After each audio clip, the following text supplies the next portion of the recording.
सद्गुरू श्री ब्रह्मचैतन्य महाराज गोंदवलेकर यांचं प्रवचन 5 ऑगस्ट. देहच मी हा भ्रम. आपण कोण, आपले कर्तव्य काय हे कळणे जसे व्यवहारात जरूर असते, तद्वतच परमार्थात सुद्धा मी कोण हे कळले पाहिजे. ज्याला मी माझे म्हणतो तो मी नव्हे खास. माझा देह म्हटल्यावर मी त्याहून निराळाच नव्हे का? देहाला ताप आला तर मला ताप आला, देह वाळला तर मी वाळलो असे म्हणतो, हीच चूक, हाच भ्रम. वास्तविक देहाहून वेगळा असूनही देहच मी अशी भावना केली, म्हणून मी सुख दुःख अनुभवू लागलो. दुःख नको सुख हवे असे मला वाटते. याचा अर्थ माझे मूळचे स्वरूप हे नित्य सुख रूपच असले पाहिजे. नदीच्या पात्रातले पाणी आणि तिथूनच भांड्यात आणलेले पाणी दोन्ही एकच, पण भांड्यातल्या पाण्याला चव किंवा स्वाद निराळाच येत असेल तर भांड्यात घाण आहे असे आपल्याला समजते. तसे सुखरूप असणाऱ्या आत्म्याचाच अंश असलेला जीव दुःखरूप झाला, याचे कारण देहसंगती. एका गृहस्थाची बायको बाळंत झाली तेव्हा त्याच्या मित्राने डॉक्टरची मदत आणि अशा इतर अनेक बाबतीत धावपळ केली, पण त्याने सोयर मुळीच पाळले नाही. त्या मित्राप्रमाणे आपण देहाबाबत वागले पाहिजे.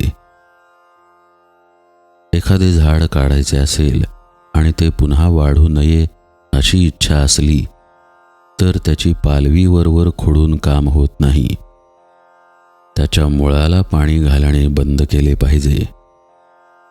तद्वतच संसाररूपी वृक्षाला आम्ही अभिमानाचे पाणी वारंवार घातल्यामुळे तो इतका फोफावला आहे. तो अभिमान नष्ट केला पाहिजे. मी कर्म केले हा भ्रम टाकून दिला पाहिजे. खरा करता ईश्वर असताना जीव विनाकारणच मी करता असे मानतो. कर्तृत्व आपल्याकडे घेतल्यामुळे जीव सुख दुःख भोगतो. तेव्हा मी करता नसून राम करता ही भावना वाढवणे हीच खरी उपासना होय. आपल्या आयुष्यात ज्या ज्या गोष्टी घडतात त्या सर्व भगवंताच्या इच्छेनेच घडतात अशी पूर्ण खात्री झाली की मग सुखदुःख उरत नाही. ज्याची अशी खरी निष्ठा आहे त्याचे तेज काही निराळेच असते. अशा माणसाला अचल समाधान लाभते. किंबहुना हेच साधुत्वाचे मुख्य लक्षण जाणावे. हे आपल्या अंगी यावे म्हणून साधनाची सर्व खटपट चालते.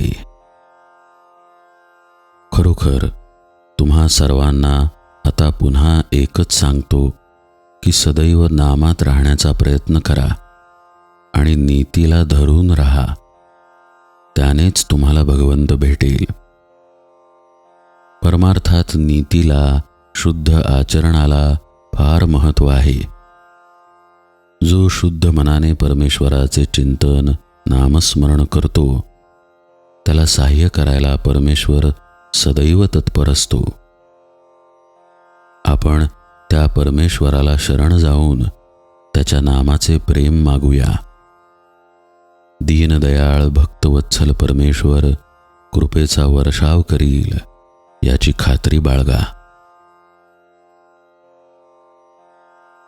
नामस्मरण समजून करावे.